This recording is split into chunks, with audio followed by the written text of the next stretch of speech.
Как выбрать бюджетный телевизор в 2022 году, чтобы получить максимум за минимум денег? Топ-12 лучших недорогих телевизоров 2022 года в этом видео. А в конце я расскажу, на что нужно обращать внимание при покупке телевизора. Поэтому смотри его до конца, и тогда ты сам с легкостью подберешь достойную модель конкретно под свои нужды. Поехали!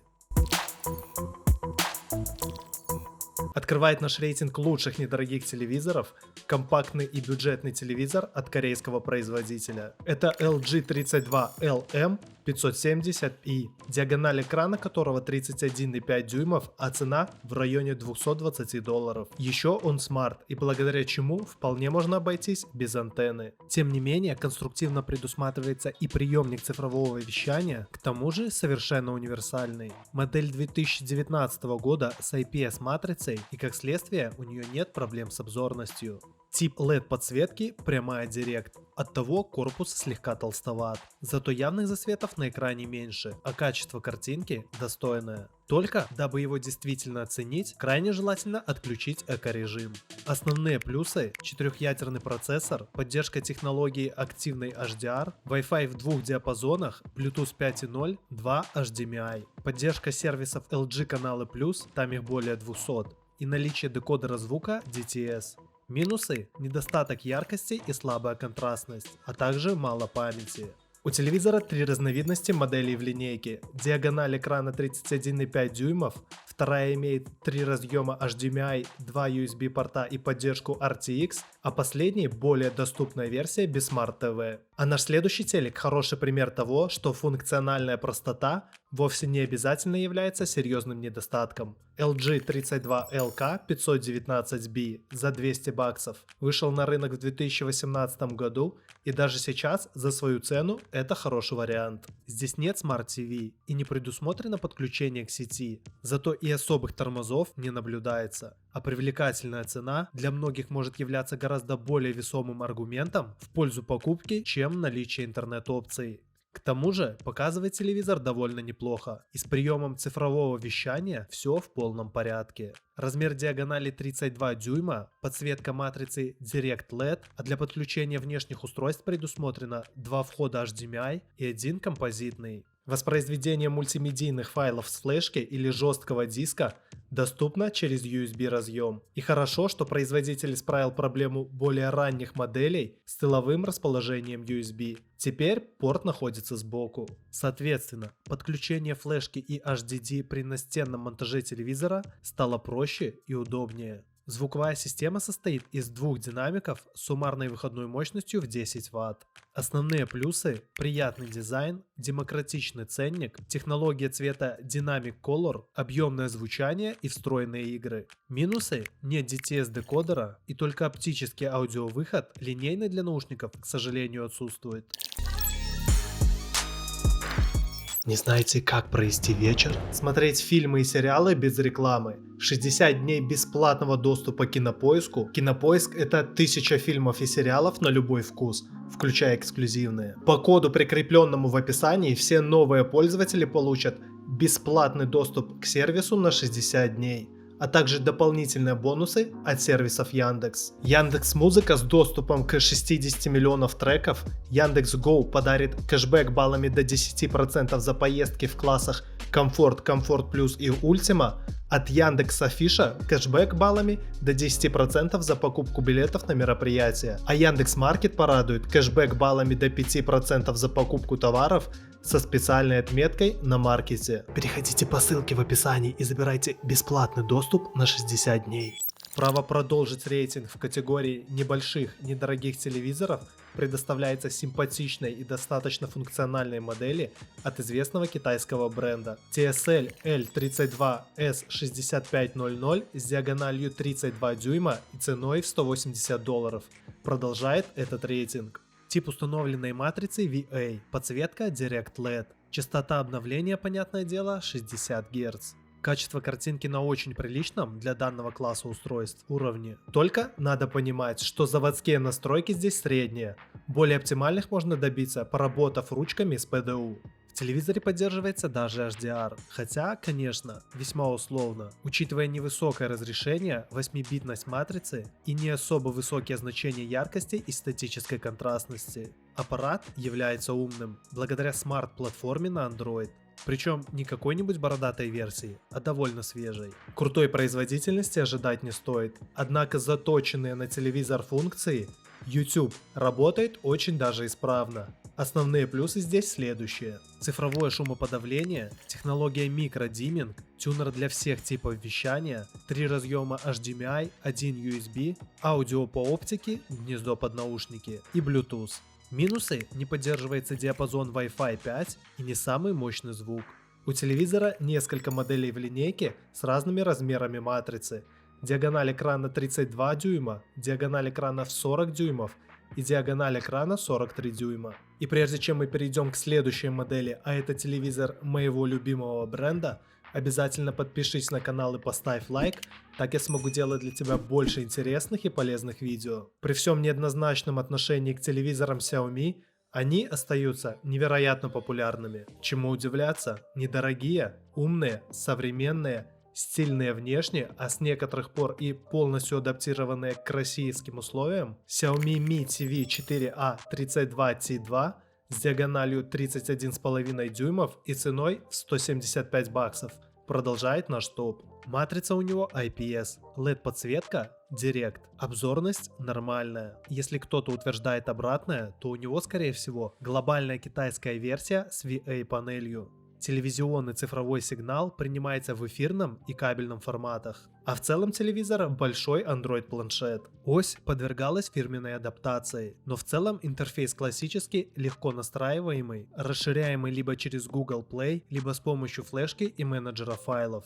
Есть поддержка голосового управления, а с ним так называемого искусственного интеллекта. Основные плюсы – это демократичный ценник, широкие интеллектуальные возможности, 4-ядерный процессор и универсальный интерфейсный набор для беспроводных и проводных подключений. Из недостатков – небольшая яркость 180 нит, отсутствие тюнера. Но перед покупкой лучше убедитесь, что берете не китайскую версию для европейского рынка. У такой возможны проблемы с приемом российских пакетов каналов. Достойный представитель класса недорогих, но надежных и практичных телевизоров, не больше и не меньше, нет ни смарт, ни интерфейсов для интернет-подключений, собственно ничего лишнего. Это LG 43LM5500 за $280 с диагональю 43 дюйма. В основе 42-дюймового дисплея IPS-матрица с комфортной обзорностью 178 градусов. Тип LED-подсветки Direct, поэтому корпус не совсем тонкий, зато удается избежать сильных раздражающих засветов по углам экрана. Впрочем, всегда лучше проверять. У телевизора всеядный тюнер. Для подключения внешних устройств имеется пару HDMI 1.4 и один USB порт 2.0, а также компонентный и композитные входы. Звуковая система включает 2 динамика по 5 Вт. Основные плюсы такого телевизора – демократичная цена, лаконичный дизайн с тонкими рамками, энергоэффективность класса А+, и система шумоподавления. А из минусов можно отметить простой неодноядерный процессор, и тут нет гнезда под наушники. Samsung UE43N5000AU, наконец-то Samsung. Простенький, но все же Samsung. Образца 2018 года с диагональю 42 дюйма и ценой в районе $280. Такая модель оптимально подойдет для людей старшего поколения. Хорошее качество картинки, никаких излишеств в плане функциональности. Минимум настроек, простое и понятное управление каналами и звуком. Впрочем, подобная версия ТВ любому возрасту покорна. Особенно если в доме уже есть приставка с доступом к онлайн-развлечениям. Размер телевизора средний, экранная диагональ тоже. Подсветка матрицы Direct LED. Но почему-то некоторые магазины указывают Edge. Корпус при этом не очень-то и толстый. Цифровое вещание принимается во всех доступных форматах, а основными плюсами можно отметить 2 разъема HDMI, USB-порт для проигрывания медиаконтента с внешних накопителей, наличие игрового режима, цифровой оптический аудиовыход и экосенсор. Из недостатков ограниченность встроенного медиаплеера и отсутствие гнезда 3,5 мм под проводные наушники. У этой линейки телевизоров также есть несколько моделей. С диагональю экрана 42,5 дюйма, с диагональю 31,5 дюймов и с диагональю 31,5 плюс Smart TV и матрицей IPS. Если же вам хочется чего-то японского, бюджетного и знаменитого, обратите внимание на Sony KDL 40RE 353 за $300. Простой, без сетевых функций, но все-таки это Sony. В традиционно стильном, минималистическом дизайне с тонкими алюминиевыми рамками, отличающийся отменным качеством картинки, естественностью цветопередачи, до которых основным конкурентам по-прежнему далеко. Диагональ экрана 40 дюймов. Контрастность телевизора оптимизируется благодаря специальному алгоритму динамической подсветки, а для внешних подключений есть все необходимые разъемы, в том числе компонентный, боковой и тыльный, HDMI 1.4, USB для воспроизведения файлов жесткого диска и записи. Звук воспроизводится посредством двух динамиков по 5 Вт каждый. Поддерживаются форматы Dolby и DTS. Хорошая модель за свои деньги, со своими достоинствами и недостатками. Основные плюсы – масштабирование разрешения, технология улучшения цвета, уникальная концепция защиты от пыли, влаги, перепадов напряжения и наличие цифрового и линейного аудиовыходов. Минусы – нет спутникового приемника и несколько хлипкая конструкция настольной подставки.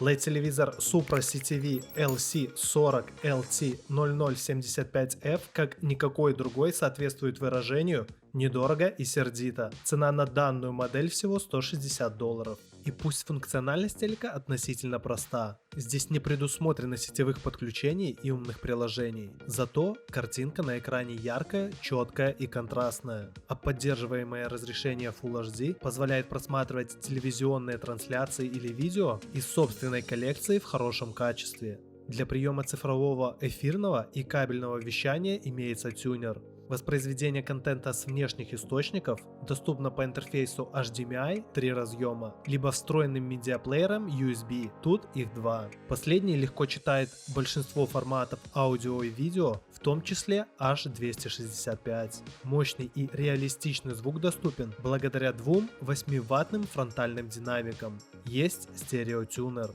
В наличии также цифровой аудиовыход. Основные плюсы – хорошая диагональ экрана, отличная цена, достойное качество изображения, а также Full HD матрица и LED подсветка. Минусы – несколько ограниченный обзор и нет спутникового приемника. Модели в линейке имеют 3 разновидности. Первая – самая компактная модель 22 дюйма, затем 32-дюймовая модель и 39-дюймовая модель. Даже удивительно, как это Samsung сподобился в 2020 году выпустить модель с экраном Full HD. Видимо, приходит осознание, что бюджетный сегмент телевизоров Smart TV жил, жив и будет жить. А корейский производитель по собственной инициативе вдруг оказывается в положении «мы его теряем». Samsung UE43T5300AU с диагональю 43 дюйма по цене в $330 открывает топ-4. Модель 5 серии с одной стороны проста. Дисплей 42,5 дюйма, частота 50 Гц. С другой стороны, это все же смарт-телевизор на очень гибкой, удобной и стабильной платформе Tizen. Чудес в стиле искусственного интеллекта не предусматривается, но все же пользователю есть чем себя развлечь или позабавить. За качество изображения отвечает целый ряд технологий. Улучшение цвета, нейтрализация искажений, усиление четкости. Даже HDR поддерживается.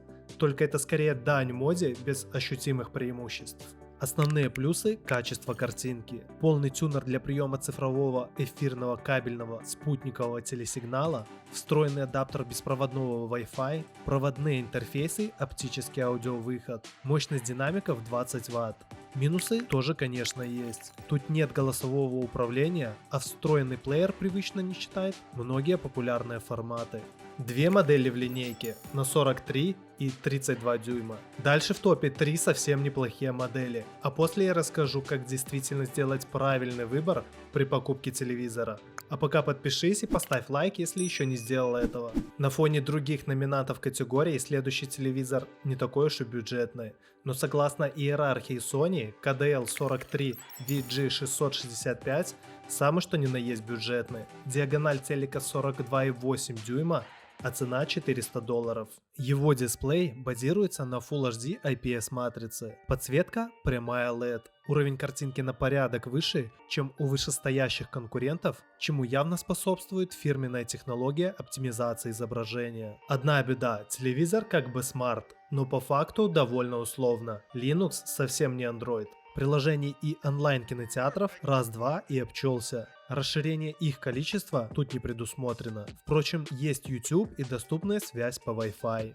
Поддерживается DLNA, так что смартфон-планшет легко может стать заменой ТВ-боксу. Основные плюсы – высокое качество, естественность цветопередачи, максимально широкий обзор, поддержка премиального HDR-видео в фильмах и играх, сглаживание динамических сцен и эфирно-кабельно-спутниковый тюнер. Из недостатков – ограниченность ПО, не особенно громкий звук. Две модели в линейке этих телевизоров. У одной диагональ экрана 42,8 дюйма, а вторая более дорогая версия на Android. Ссылки на все телевизоры будут в описании. Когда хочется совсем недорогой телевизор до 15 тысяч рублей, но чтобы разрешение было нормальным и смарт рабочий, вполне можно рассмотреть к покупке Supra CTV LC 40ST00100F с диагональю 40 дюймов.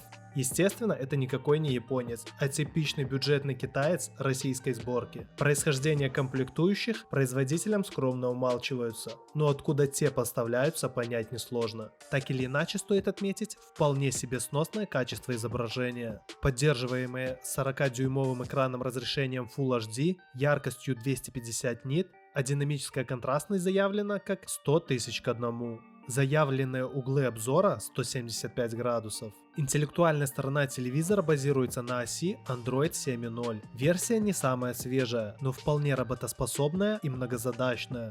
Железо, само собой, бюджетное. Интерфейсы Wi-Fi, интернет на месте. HDMI разъемов 3 штуки, USB портов 2. У такой модели, как и у всех остальных, есть свои достоинства и недостатки. Основные плюсы: стильный корпус из черного пластика с тончайшими экранными рамками, крайне привлекательный ценник, достойное качество картинки с яркими цветами и малое время отклика 6,5 миллисекунд. Минусы: всего 1 гигабайт оперативной памяти, а встроенной 8 гигабайт. А также здесь нет приемника спутникового вещания. В линейке этих телевизоров целых 4 разновидности. Одна с диагональю экрана 40 дюймов, вторая с диагональю 42 дюйма. Также есть версия без Smart TV и 43-дюймовая версия тоже без Smart TV. Последний в рейтинге лучших недорогих телевизоров довольно разносторонняя в плане характеристик модель 2018 года от корейского бренда. LG 32LK615B – это телевизор, который оснащен матрицей не самого высокого разрешения, что явно сказалось на привлекательности цены в 200 баксов. Этот вариант подойдет тем, кому нужен компактный, при этом вполне себе современный и максимально комфортный в использовании девайс. Коротко и по делу. LED-телевизор с Webos Smart TV, Wi-Fi, функцией масштабирования разрешения, системой шумоподавления, а также поддержка технологии Active HDR. Разумеется, детализация и проработка теней как на высококлассных UHD экранах никто не обещал, но все равно очень неплохо за столь небольшие деньги. Основные плюсы: 4-ядерный процессор, динамический цветобустер, прием аналогового и цифровых стандартов вещания, управление телевизором со смартфона, 3 HDMI разъема, включая компонентный вход, оптический аудиовыход и слот C1. Минусы: несколько урезанный смарт и нет гнезда под наушники. В общем, это самые интересные бюджетные модели на данный момент. А чтобы выбрать бюджетный телевизор правильно и получить максимум функций за минимальные деньги, стоит обратить внимание на следующие критерии. Стоит сразу оговориться, какой ценник на новый телевизор в 2022 году стоит считать бюджетным. Например, на российском рынке можно найти модели, которые продаются до 6000 рублей. Но такие устройства имеют сильно урезанный функционал и ничего, кроме разочарования, своему покупателю принести не могут. Ценники на полноценные телевизоры начинаются в промежутке 8-11 тысяч рублей. Расширенные функции, хорошие экраны и большие диагонали можно рассматривать уже в диапазоне до 20 тысяч рублей. И именно эту границу стоит считать бюджетной. классе бюджетных телевизоров распространены 3 диагонали дисплеев: 21, 32 и 40 дюймов. Можно постараться найти и 50-дюймовые телевизоры, но это скорее исключение. Разрешение экранов встречается два: 1366 на 768 и 1920 на 1080. Притом чаще встречается именно первое разрешение. Конечно, в 2022 году HD на большом экране смотрится устаревшим, но на расстоянии в 3 метра это терпимо. Разумеется, в бюджетных телевизорах не стоит рассчитывать на какие-то матрицы помимо ЖК-матриц, причем не самого высокого качества. Поэтому при выборе ТВ в ценовом диапазоне до 20 тысяч рублей стоит обращать внимание на углы обзора, отсутствие мерцаний и смазов в динамических ценах. Умные телевизоры среди бюджетных встречаются нечасто, но если поискать, такие модели на рынке есть. Впрочем, я бы не советовал гнаться именно за этой функцией. И вот почему. Дело в том, что производители добавляют поддержку Smart TV в бюджетные телевизоры больше как рекламную уловку. К сожалению, даже если у вас телевизор Android, это вовсе не означает, что работа приложений будет стабильной. Ведь процессор будет обязательно устаревшим, памяти немного, а версия робота также будет старой. В бюджетном сегменте встречаются достаточно парадоксальные сочетания портов. Например, практически исчезнувшие тюльпаны до сих пор можно найти в телевизоре за 12 тысяч рублей. То есть к нему можно будет без переходников подключить DVD-плеер, если помните, что это такое, и игровую приставку с 90-х годов. На другой чаше весов продвинутые модели, у которых есть поддержка Wi-Fi. Но чаще всего вы встретите немного портов HDMI и один порт USB. В особо урезанных моделей нет даже 3,5 мм аудиопортов. Важной характеристикой для любого телевизора является то, как его можно установить. Фиксация на горизонтальной поверхности зависит от комплектной поставки, ее конструкции и жесткости. Если она хлипкая, то это может привести к опрокидыванию панели. Телевизор, у которого в характеристиках заявлен стандарт веса, то его можно подвесить на вертикальные потолочные конструкции, которые могут поворачиваться в двух плоскостях. В противном случае ТВ можно будет крепить лишь на плоскости. Кстати, при установке на вертикальной плоскости нужно предусмотреть, будут ли доступны порты для подключения, поэтому модели с боковым расположением интерфейсов будут более предпочтительны. Пиши в комментариях, какие ошибки при покупке телевизоров совершал ты, а если ищешь телевизоры побольше и подороже, смотри вот это видео.